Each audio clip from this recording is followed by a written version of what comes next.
The Republican Party truly intends to use white grievance politics as a campaign strategy. So racism in this country, it's an important issue on the ballot for Democrats, but white identity politics is also clearly a very important issue that the RNC and the Republican Party has put on display over the past 4 days. And how do you expect the Biden campaign to respond? We got a little bit of a glimpse into how they're going to frame the issues last week at the Democratic National Convention. But now, of course, President Trump and Mike Pence, they've put forth what their stance is. Yeah, so, we saw a bit of that earlier yesterday when vice presidential candidate Kamala Harris offered her pre-rebuttal to Trump's remarks, and she made clear in that moment the ways in which Black lives have been undervalued in this country. What I think is clear to many Americans, particularly young Black folks on the left, is that when it comes to this presidential election, harm reduction is what's on the ballot here. The expectation is not that Biden will bring in a revolutionary radical change that reflects what necessarily needs to be seen at this moment. But the reality is that over 32,000 Black people have died of COVID in the past few months. And so the urgency is clear.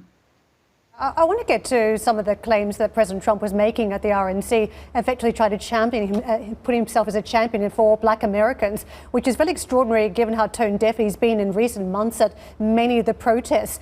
Can we take it then that the president and the Republicans are concerned that just appealing to the base is not going to be enough to get re-elected, that in fact they need to start crossing off some of the concerns that people have about race relations across America? There was clearly a glaring sort of gap between reality and what we saw in Donald Trump's speech, particularly as it relates to his role and relationship to the Black community. In this current moment, Black women have faced the largest loss in employment due to the pandemic. We know the numerous ways in which COVID has disproportionately affected Black people in this country. And we are currently in the midst of a racial reckoning. The RNC has coincided with the same week in which James Blake was shot 7 times in the back.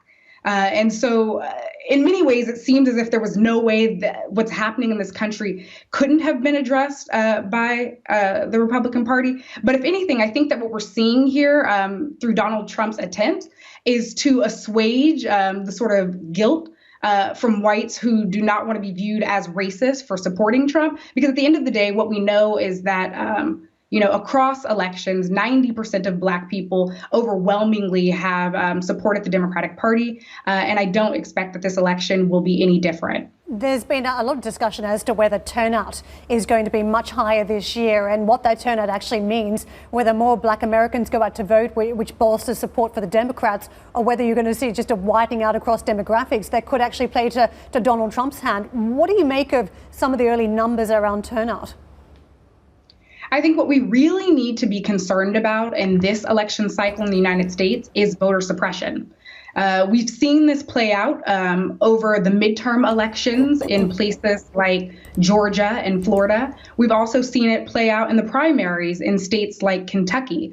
And over the past few weeks, there have been serious concerns with regard to the sort of dismantling that we're seeing of the United States postal system in this country. And so, I think that where a lot of the efforts need to be reflected right now, particularly with the Democratic Party, is on ensuring that those who want to vote are able to vote on Election Day.